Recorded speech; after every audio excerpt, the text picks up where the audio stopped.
Chris's first brands in 2017. From then to now has done $10.5 million US, which is about $16 million Australian dollars. That's right. Okay. So anything he says, you're learning from a pro. Hello, everyone, and welcome to Success Stories. My name is Will Schmar. I'm one of the co-founders here at Freedom Club. And today I have a very special guest with me, Chris. How are you today, mate? Yeah, good. Nice to be here. Good to have you here. So this is a very unique episode. Chris is not a student of Freedom Club. He is in fact our head coach. So Chris has an absolute abundance of knowledge that I'm super excited to hear about. I mean, Chris and myself actually haven't really had a chance to properly catch up. So there's going to be a lot we're going to learn about each other. Yeah, I'm looking forward to it. Yeah, me too. So correct me if I'm wrong. Chris's first brands in 2017. From then to now has done $10.5 million US, which is about $16 million Australian dollars. That's right. Okay. So anything he says, you're learning from a pro.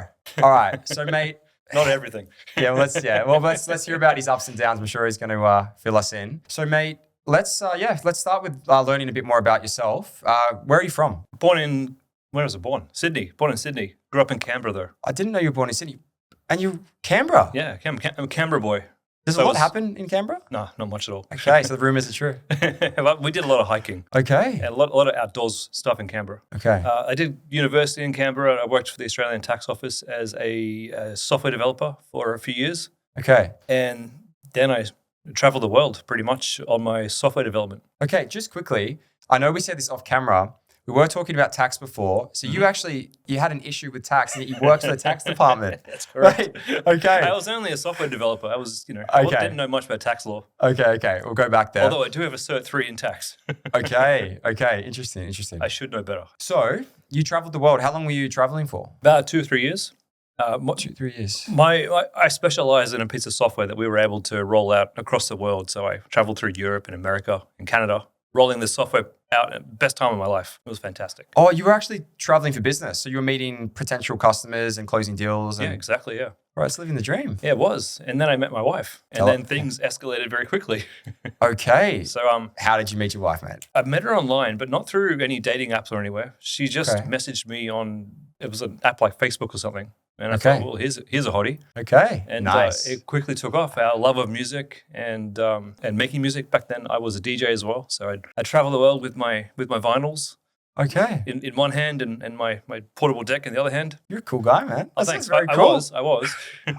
Okay. And she was a singer, so we made a lot of music together. We actually made a record label together as well. Wow. What was the record label called? It was called D for Dirty Records. You can look us up. We're on Spotify. Okay. I released a fair few tracks. It was like house and hard dance, a bit of a mixture of those kind of genres. Okay. But I can't believe, I didn't know this about you. This is awesome. He's a coach at Freedom Club, so. Yeah. I'm actually good friends with Johnny Sonic from the Potbellies. Okay. But we've worked together on a few offers as well. So he's teaching his services now as a coach, as a music coach. That led me into marketing because I was paying for all this music to be remixed and released and put out there. No one was buying my records. And I was like, well, how do I get sales? I can make the product. How do I get sales? Yeah. And that led me down a very long rabbit hole that's lasted, 17 years now. Is that how you got into like your marketing agency? Is that? Yeah. Well, no one was buying the music. So I had to learn, how do I go and market the music? It wasn't selling by itself. So straight away, you've been pretty entrepreneurial. How old were you when you had your first sort of entrepreneurial stint? The record label, I was probably mid-20s. Mid-20s. Okay. So did you go to university? Did you study after school or? Well, this is all after that. So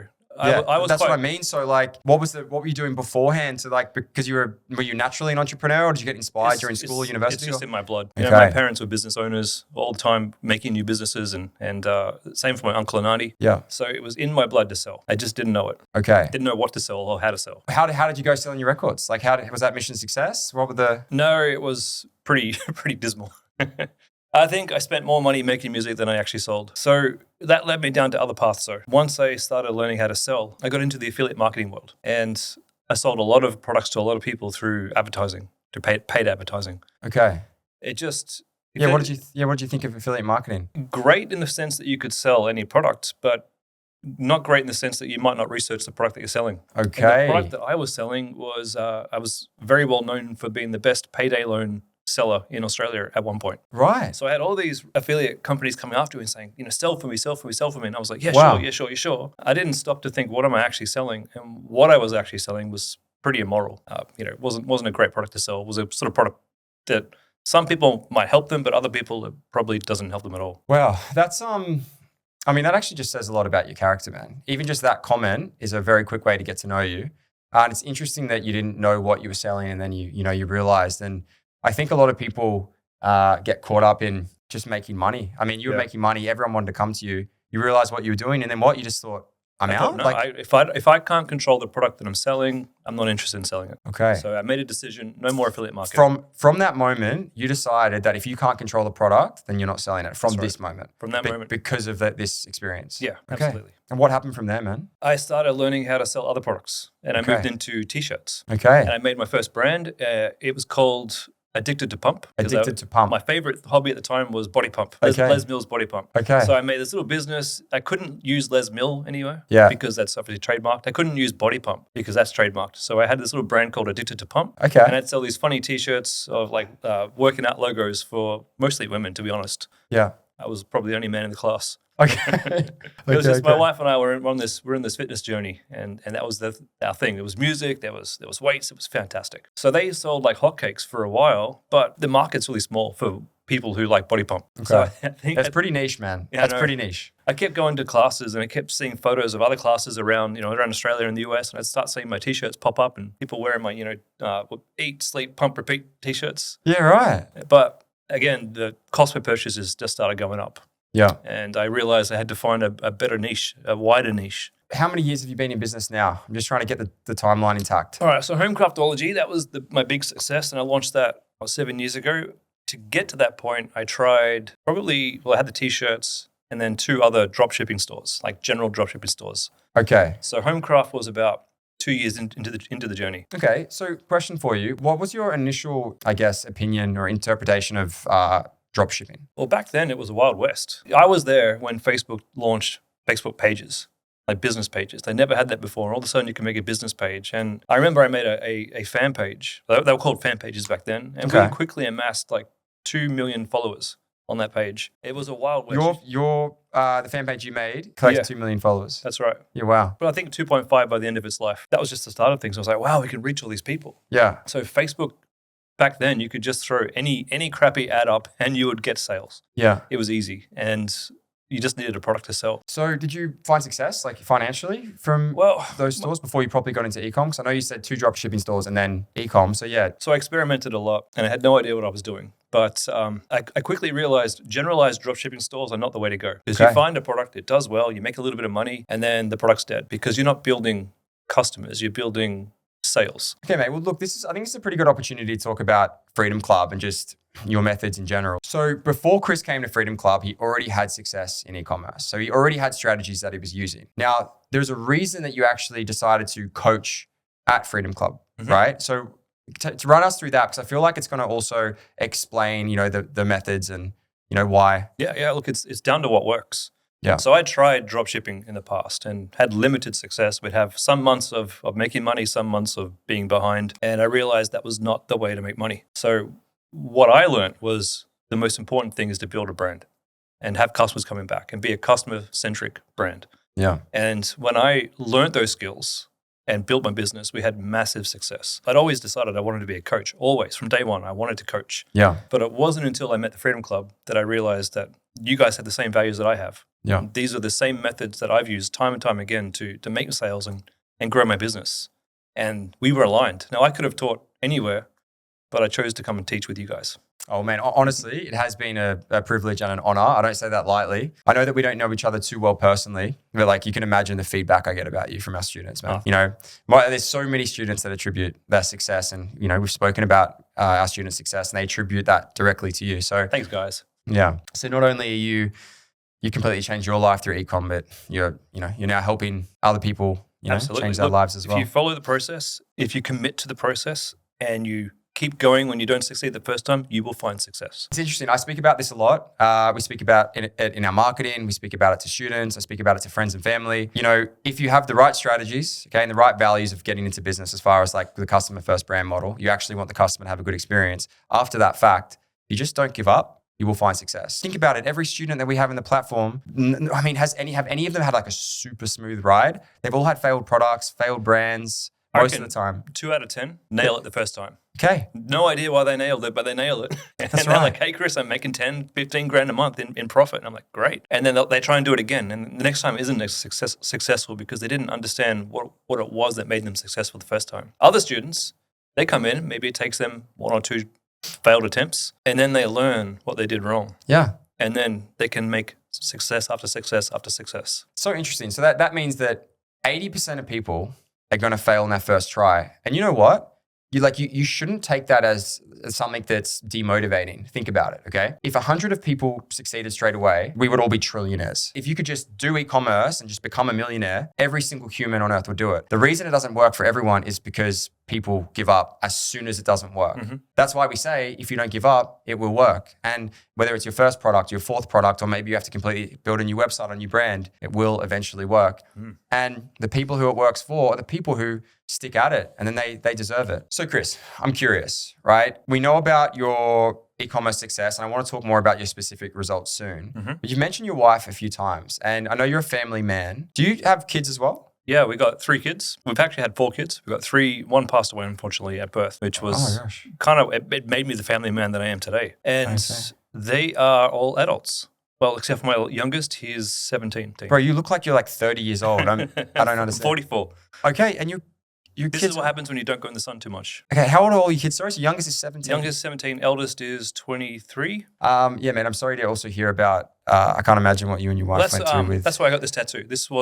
He was born on St. Pat's Day, so I got a tattoo to commemorate that. Okay. That's the only tattoo I have. So this is a big part of who you are, that what happened to you, that I guess 100%. Trauma, you could say? Yeah. If I can say it like that. And that's what you accredit to being such a family man. Yeah, and that desire to be there for my kids growing up was what really made me, it was the catalyst, right, for wanting to get out of the rat race and be in a position where I could spend more time at home. Have you ever felt, you know, like I'm sure that your life hasn't been smooth sailing all the time financially. I mean, has it? No, absolutely not.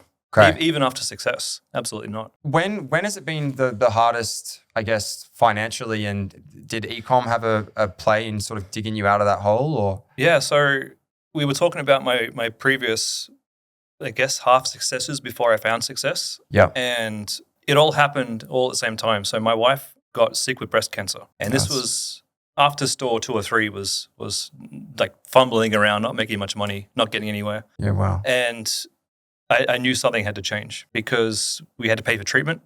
And yes, you can get, we got a great health system in Australia. Mm. But I didn't want her to just be another number, because when you go through the public health system and you have cancer, you go into the cancer center and you don't get the same doctor every time you see them. You take a number and you sit down and you wait for them to call you, and then you go up and do your treatment. Mm. And you just feel like a bit of cattle sitting there waiting to die. That's what I was.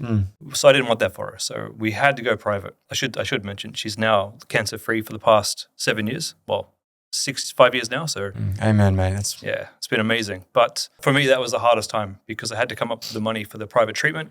We had mortgage payments coming out. My businesses weren't very successful. I was fumbling around just trying to make ends meet. And then I found the guys who really, really saved me. They were very similar to the Freedom Club.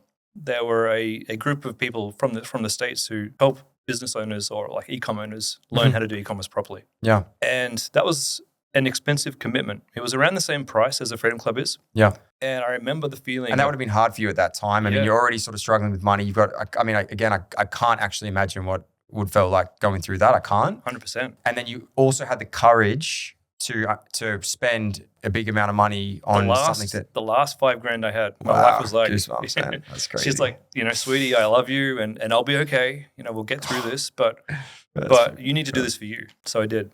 And that's what she said to you. Yeah. Wow, man. It was the best decision that we made together because they taught me how to make a customer-centric brand. Like everything that they taught me, every single skill, I see it in the Freedom Club. I love the fact that our methods are so similar, and these are the methods like that contributed to your success. But even more so, how much love and trust that you and your wife have for each other. I mean, like she literally just has complete trust in you. Yeah. Even though she's going through what she was going through. I mean, we all would have been suffering. She had just complete trust in you, man. That's, I don't know. I just really, I think that's really beautiful. So on that, Chris, I also want to mention a few other interviews I've done. I've found that whether you're a man or a woman, it doesn't matter. But I feel like in these moments, like that moment that you went through, and thank God that your wife is completely recovered. But that moment of, I mean, extreme difficulty, maybe it's one of the hardest moments of your life going through that. I feel like that's when you can either really fail and give up and go, you know what, this is my reality. Or you can go, you know what, I'm going to rise above this and I'm going to make something of myself or make something and do something for my family. And I feel like I don't say that lightly because most of the world, this is the truth, most of the world, when things get really, really tough, and the world's tough, and I don't blame people for quitting, man. Like I don't. The world can suck. But this is when most people give up. This is when most people go, I can't do this, and the fact that you use that to take a risk to provide for your family, it's just commendable. And I just want to say, like, that's awesome, man. Thanks, well done. And The thing is, right, there's people out there who make a lot of money, and they're all people who are highly skilled at their jobs. And if you are skilled at something, you can make money with it. And ecom is just another skill. And I was determined to be the best. Don't know if I am, but I was determined. Still am. Yeah. Still am. Well, I mean, let's talk about your results quickly, man, because just tell us about your results. Like you're saying you're not the best, but this is the man who's done millions and millions in, revenue and profit. So, it's a sliding scale. Hey, so I might be, in our little pool doing at the top level there, but when I look at the other guys in my level and they're doing I've done 8 figures. They're doing 8 figures in a year. Yeah. So that's where I'm looking at. Wherever you get to, you set your sights higher. Yeah, that bar just, That's right. That's true. So Home Craftology, we started that, I can't remember the exact year, 2017-ish. It was right as my wife had finished treatment. Right. And we were up here on the Gold Coast. That's why we live in the Gold Coast now. We were up here on holiday and I said to her, we should live here.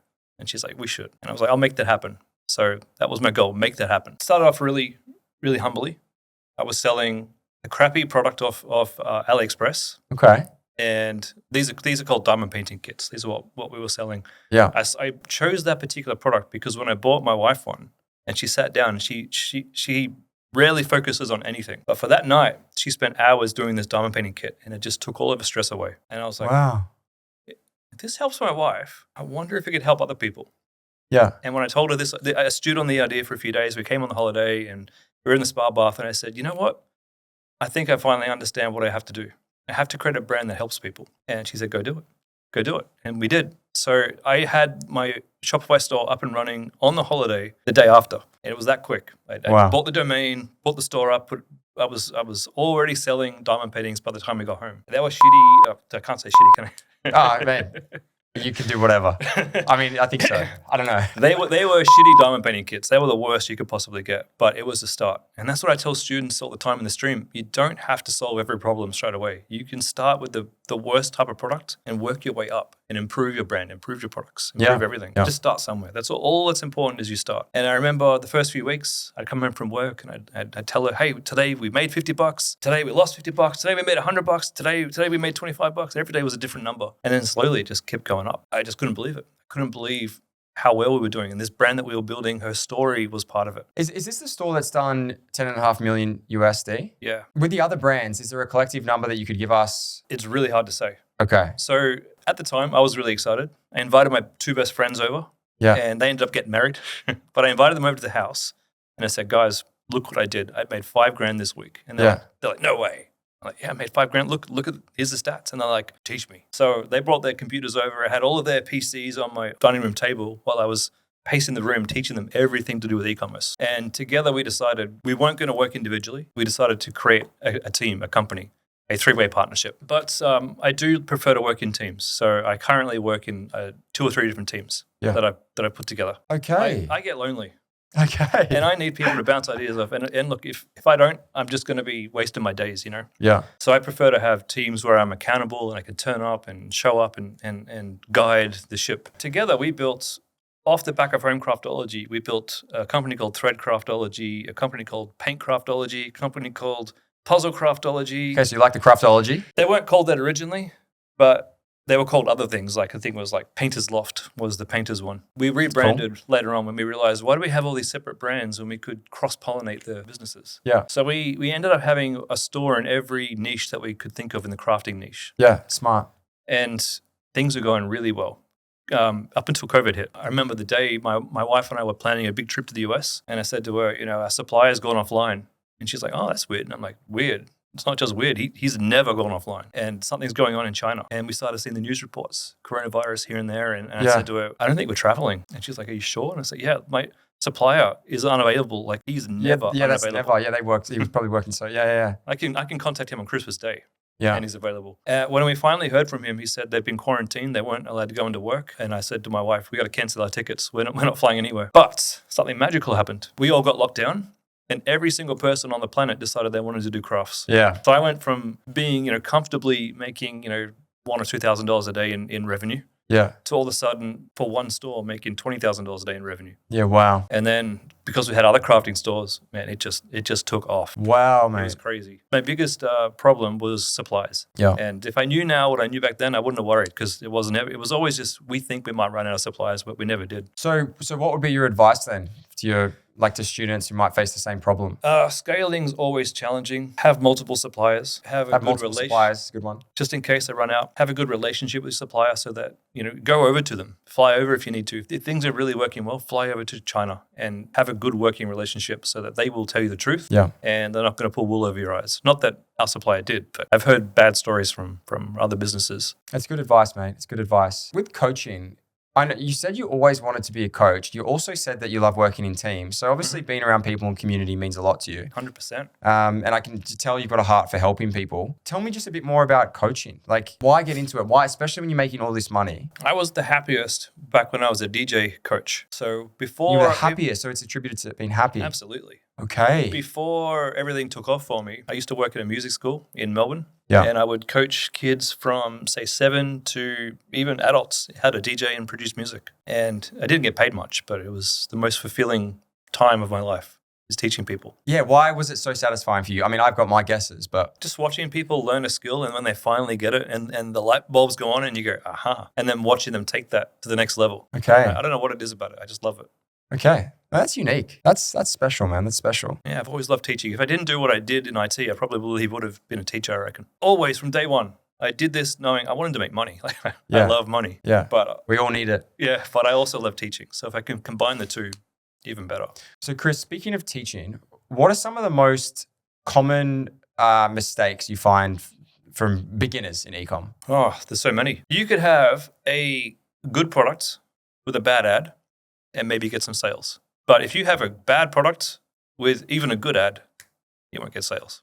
Yeah. Your products have to have demand. And the best way to find demand is to look at your competitors. And if there is a competitor in your niche, maybe you can come in and take a slice of that pie. But depending on the niche, it could be quite tricky. That's why part of my role at the Freedom Club is to go and actually look at what everyone wants to sell and give them my approval. Okay. And sometimes it's like, yeah, go for it. That's a great product. And sometimes it's like, ooh, I don't know. So because you've actually been surprised here. Because I remember we were chatting before we started to film, and I asked Chris, I was like, what have you learned from the Freedom Club? Because you came with experience. Yeah. So what was something that you learned actually that benefited your own e-commerce journey that you learned from sometimes Freedom I'll see a Club? product and I'll be just like, no way. There's no way that's working. The student will show me, hey, yeah, these guys are selling it and making money. You're like, nah, it's not going to work. Like, oh, okay, if those guys are selling it, give it a try. Okay. And then, boom, sales. Yeah. And I'm like, damn, I was wrong. I love being wrong. I love learning something new. So dog bowls were a great example.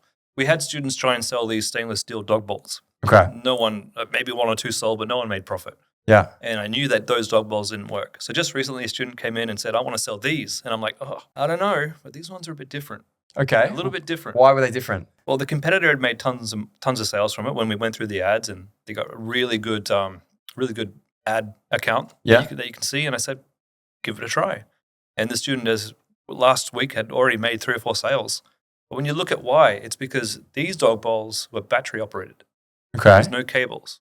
And that could be the deciding factor. If I think about my dogs, if I have a piece of electronic equipment out there plugged into the wall, they're going to bite through those cables. Yeah.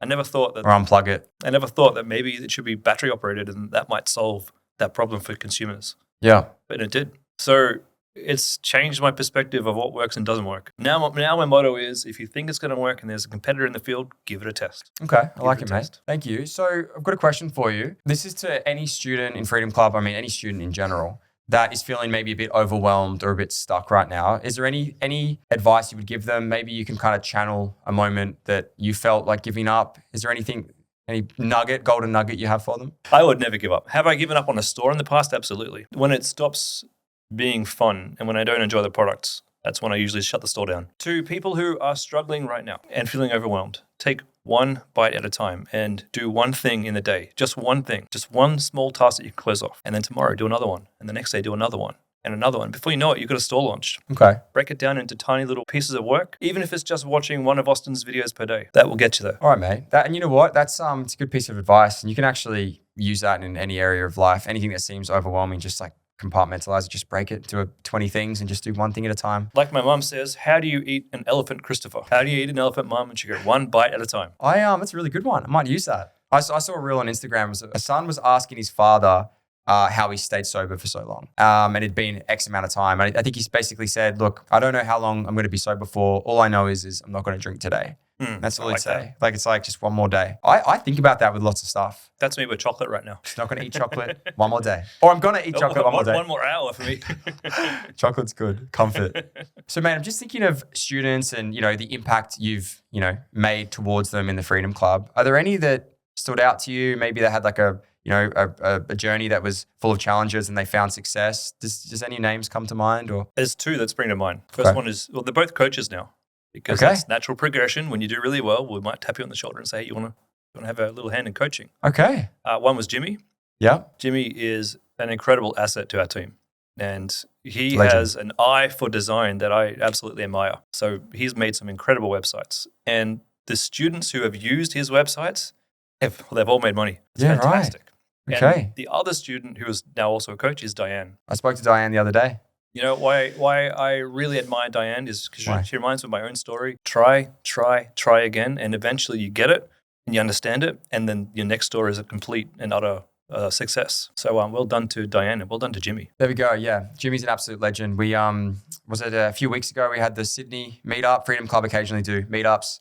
We're trying to do them more often than not now. And went for a run together. It was really cool.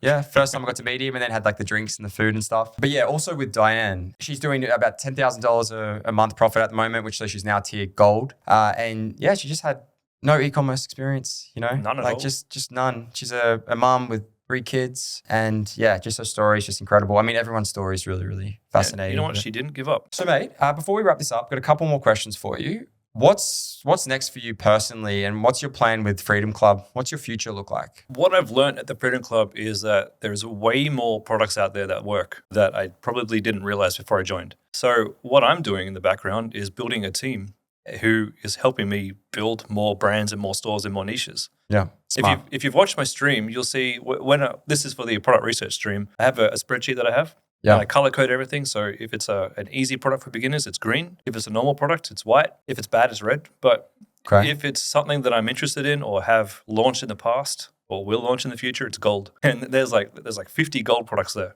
So my goal is to get as many brands up as I can. Okay. And I've kind of started the gold list. Yeah, that's it. If you see my ads out there, don't get upset.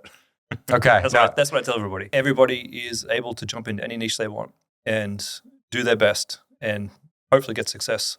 But I'm going to be branching out into different markets, into the US, into Europe, and into Canada, and taking these brands international. Yeah. So over the past couple of years, I've just been honing my skills.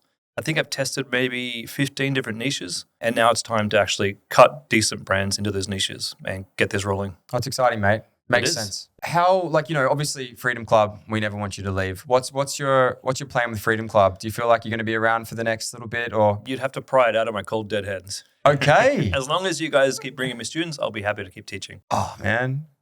I love it. That's an awesome response. I'm really happy to hear that. I look forward to my Tuesdays and my Thursdays. Sundays, not so much, but my Tuesdays and Thursday streams, I really look forward to. Okay. Awesome, man. I mean, we don't want you to leave, so please don't leave. Is there anything, last question, is there anything that most excites you about sort of the direction of Freedom Club, or anything comes to mind? The amount of people that we reach is just truly impressive. Most people don't realize the machine that we have in the Freedom Club. We got the salespeople, we got the appointment setters, we got the coaches, we got the resources. And we've got video editors, we've got VAs, we've got everything you need is in the Freedom Club. Like a one-stop shop. Oh, and the suppliers too. I'm just amazed how big this has grown. And we've built this well-oiled machine that just brings people in, teaches them e-commerce, and makes them successful, and off they go. Yeah. But as long as you guys keep bringing those new people in for us all to help, it's going to be great.